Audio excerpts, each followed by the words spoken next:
Seems like the Warriors might be feeling the same way about Jordan Poole. Poole had a solid game one, despite that questionable three late in the game.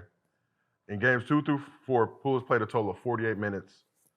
In that time, he has 11 points, 5 for 19 from the field, 0 for 8 from 3, 10 rebounds, 11 assists, 7 turnovers.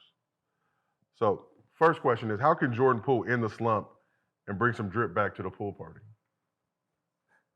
Right now, he's just having a horrible go at it. Let's just be honest. It has nothing to do with, he got his money and he's not doing what he's supposed to do. Sometimes, when they don't know who you are, it's easier to get your shit off, right? So last year, no one really knew much about him, and he came in the scene and he was on fire. This year, now people got a game plan for him, and it's really, he has to change his game a little bit more to be more of a starter type of guy versus a guy who's coming off the bench playing the microwave role. I feel like he needs to change his like body language. Mm-hmm. Like his body language is bad. I've seen a couple of clips with him getting into it with one of the coaches, and then I think he had an altercation. I think Draymond was trying to say something to him, and he like wiped his hands away. But yeah, I think it's the body language. Like, you got to change his body language. Like, he's not there mentally right now. Like, he's caught up in something else or something. Like, something's going on though. But you could tell he got to do something with the team, because it's a lot of little things that I'm seeing that he's doing. You think it's the it's the AAU. I'm the shit. You know what I'm saying? Yeah. I'm the shit vibe. Yeah. It's like when you come back after that sophomore year, junior year, and it's like, oh yeah, it's my like of age. So it's like that kind of. That's what I want to know. Now I'm curious of what got him hit. No, I mean, we've never asked the question like, what do you think was said? And it might have probably been around that cocky type of attitude. Yeah, like that. When you're coming off of what, $130, $140 million deal. Now, before that, I mean, you won a championship. You are you the dude. Yeah. You him, the shit you was doing, even in preseason, right? Mm-hmm. Like, after the hit, he coming in doing all these little moves, and you're like, okay. Mm-hmm. So it's like, people have game plans for you now. So, do you think that Draymond situation was a bigger deal than what it was made out to be? Like, y'all been in locker rooms. How long does something like that linger? It seems like there's been some tension throughout the season. It's only lingering because it's on camera. Like, I think that's the only thing. Like, we've seen it. Like, but if it was something where it was in-house, and if we heard about it, it was just been like, oh, well, they got, And it's one of those things where it's new media, right? There's been fights and brawls and body slams, jaws broken, on teams. But here it's because they're Golden State.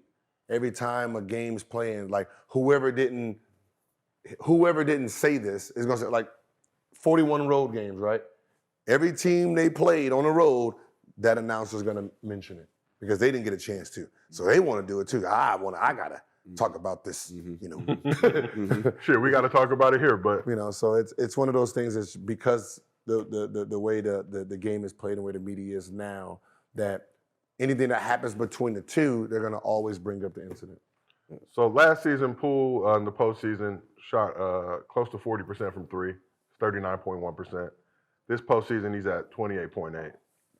We talked about this a little bit on Saturday, Gil, and I think you mentioned that he needs to focus on just trying to get some easier buckets. Mm-hmm. It seems like he's overextending himself, working a little too hard just to get some points on the board. Last night in particular, 0 points in 10 minutes. And just watching the game, he looked lost out there at times.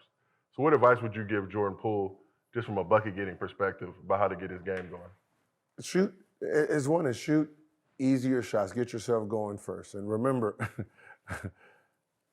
free throw to the three-point line is the three-point line to where the fuck you be shooting your threes from, right? Which one is the easier shot? The free throw is the easier shot than the three, right? Then it means the three is the easier shot than the shit they taking. Move to the fucking easier shot, right?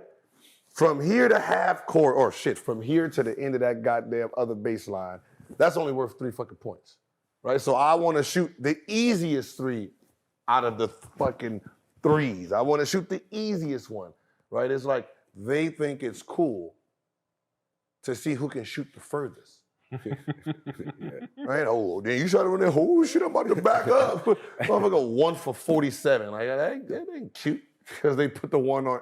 They put the one on Sports Center. Like that shit's horrible. Like that was my shot. Yeah. I didn't shoot that shit just to shoot it. It was back then. Everyone picked up under the 3-point line. So now I looked at the spot I was going. But for the most part, I'm getting as close to the line as possible. I was one of those. Like, it's right, 3. 3. But if I got somebody, moving backwards, right, I know when I think he's going to stop. And that's when I'm going to pull up. So it wasn't me just coming down, shooting, 38-footers. And I'm shooting threes. I want threes.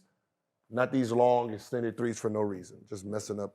I see it in AAU, and they be sitting like right here. Like if I pass it to you, you're not gonna shoot them. What the fuck you stand out there for? Get to the 3-point line, so when they swing it, you can shoot that shot. No. Yeah. What advice would you give Jordan Poole, Brandon? I think just getting to the free throw line, being more aggressive early, coming out with more energy, like just coming out more aggressive, find ways to get easy buckets to the basket, get to the free throw line, see it go in. And then just get your rhythm back as the game goes. But and also I think it'll help him on the defensive end too. Like if he get it going early, he'll be more active on the defensive end too. Yeah, they don't. Because you got to find or maybe you start off defensively and get yourself going some type of way. Like you got to find it though. So when you're a 6-man man and you're coming in, you have to follow the game. There's like. You can't just be one of them dudes that's sitting there chit-chatting, talking about this and boom, and you're not following the flow of the game.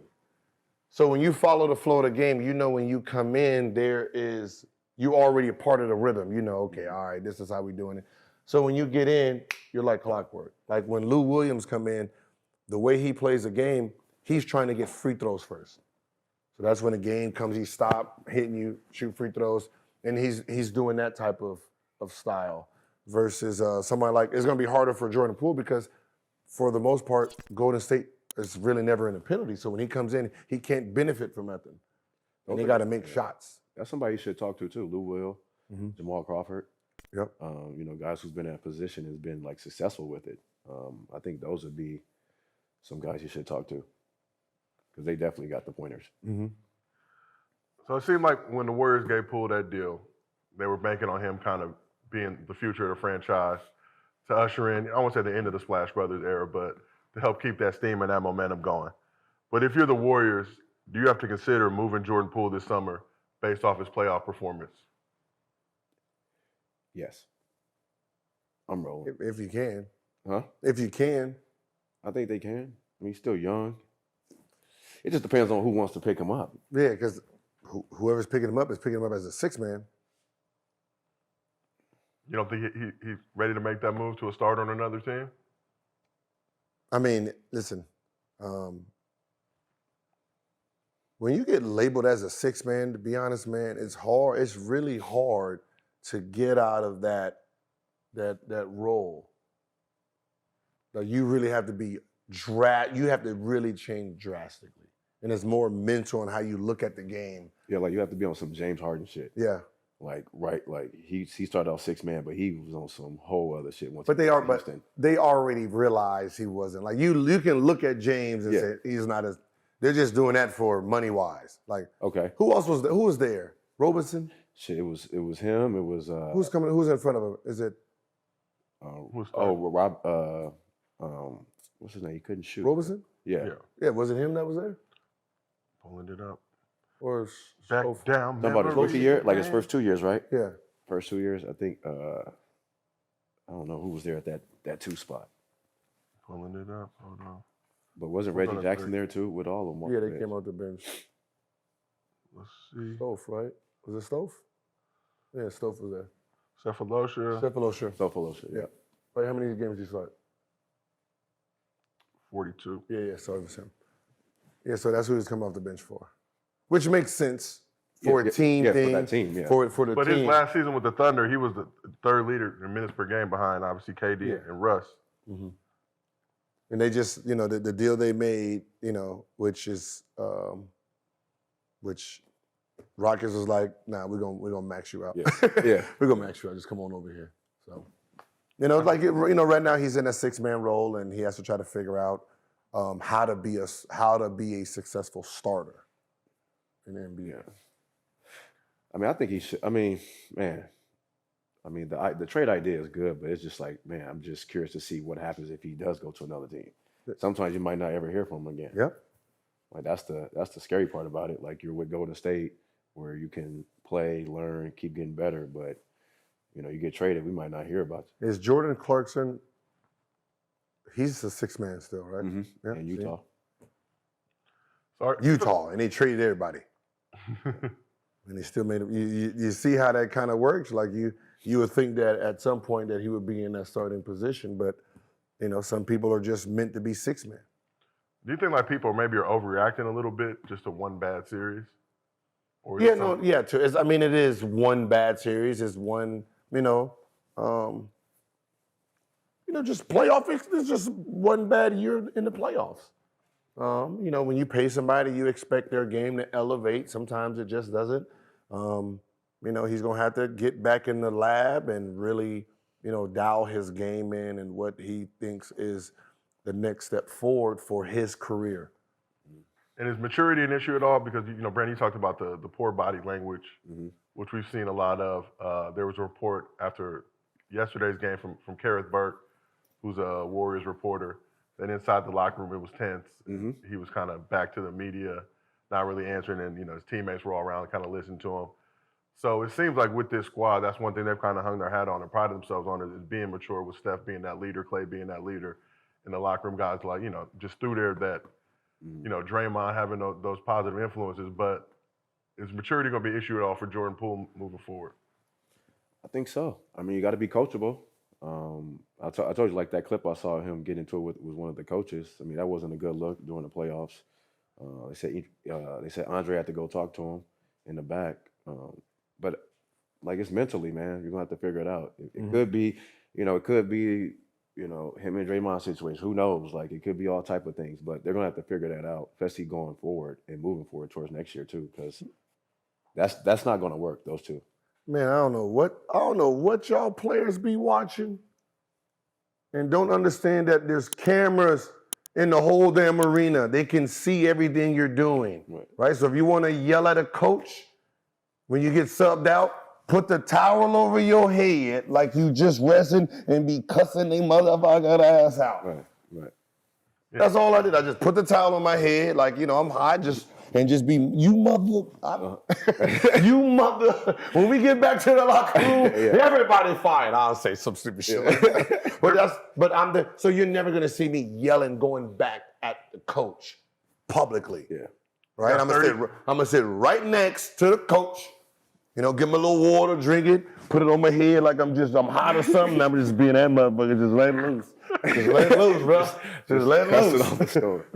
You got See, this ain't gonna work right here. This on the bench, this right here, Don't work. that don't work. People know something's going on. But they don't know what though. If you cover, Nah. if you go over the Nah, nostril. because they'll ask, hey, what was going on with the bench? You know, they start asking teammates and shit. Because even like this, your facial expressions up here don't show that you in there talking. Yeah, just put the water like I'm hot and just be boom, boom, boom, boom. You got 30 cameras at the game. You got about 15, 20,000 cell phones. So every angle is covered. Yeah, so that's you gotta play those cuss outs on. But Agent Zero.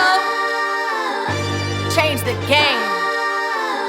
Put that respect on his name. Look, with the honor call for greatness, the chosen a few that carry the gift of genius, who do what they do, who possess finesse, are blessed with desire